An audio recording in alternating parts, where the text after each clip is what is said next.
everyone. In today's video we're going to be going over how to install aftermarket sights on your Smith Wesson M&P pistol. I'm going to use the Shield 40 here as the example, but it will apply to any of the M&P pistol series. The first step in the process is going to be to remove the set screw here on your rear sight.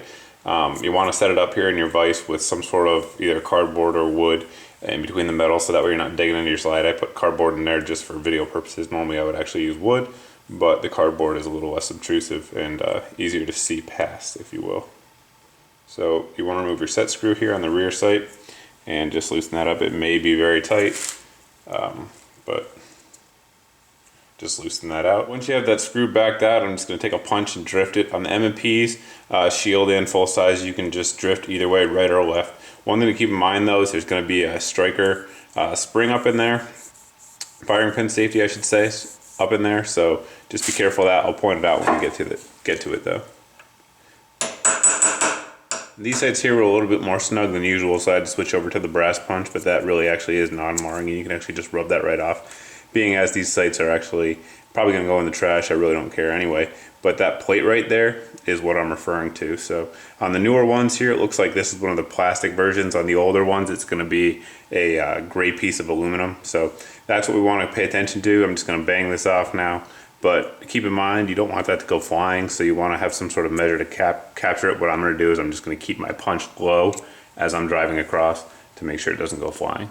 And that is the actual piece I was talking about. Like I was saying, on the older ones, it's going to be a piece of metal. This one here, it's polymer because it is a newer gun. Now that your sight's completely out of dovetail, you always want to clean it up. Get in there and make sure you get any of the grit and grime that may be in there from the factory, the grease, out of there so that we have a clean surface when you're putting in your aftermarket sight. Most aftermarket sights are going to come with a set screw as well, so you want to just go ahead and remove that before you install the sight. So we'll just take that out, set it off to the side, and line the sight up next. So before we go ahead and press the rear sight in there, what you want to do is you want to make sure you compress that little plate there in the spring and just get it lined up like so. What we're going to do here is just do a test run, see if it'll actually fit in there or if we need to do some fitting to the rear there of the slide. So we'll grab the aluminum punch if I can actually find it. Here we go. And we'll try to set that one in. Well, it looks like this one's going to go right in, so I'm just going to go ahead and drive that one through.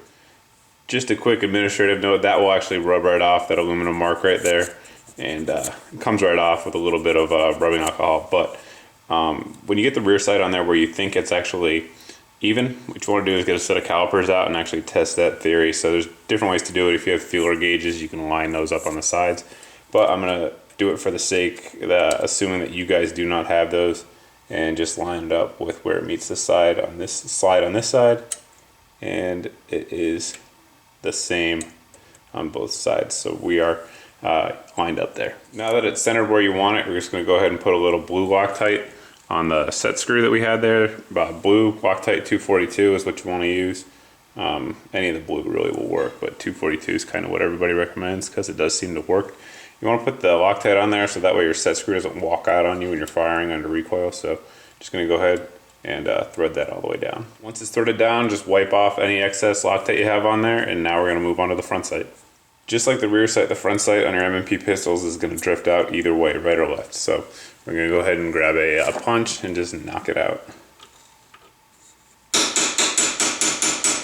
Just like with our rear sight, you want to just go ahead and get any kind of crap that's in there out of there and make sure you have a fresh start for your front sight.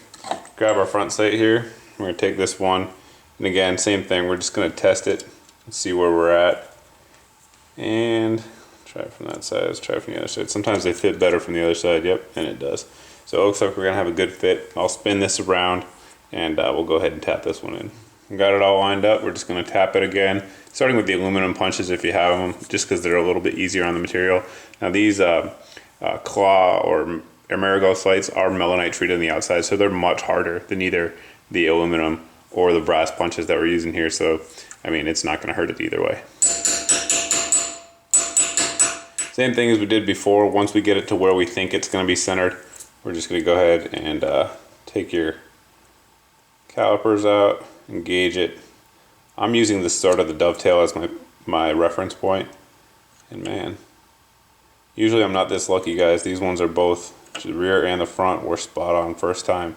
So those are centered up. I'll go ahead and clean that sight up and wrap the video up.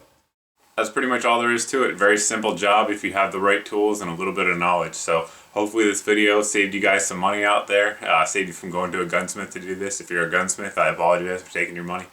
But that's all there is to it. If you guys have any questions about this video, anything else I discuss here on the channel, you can always post below in the comments section. And you can also post over at my Facebook page. But thanks for watching. Thanks for subscribing. And I hope to see you guys in the next video.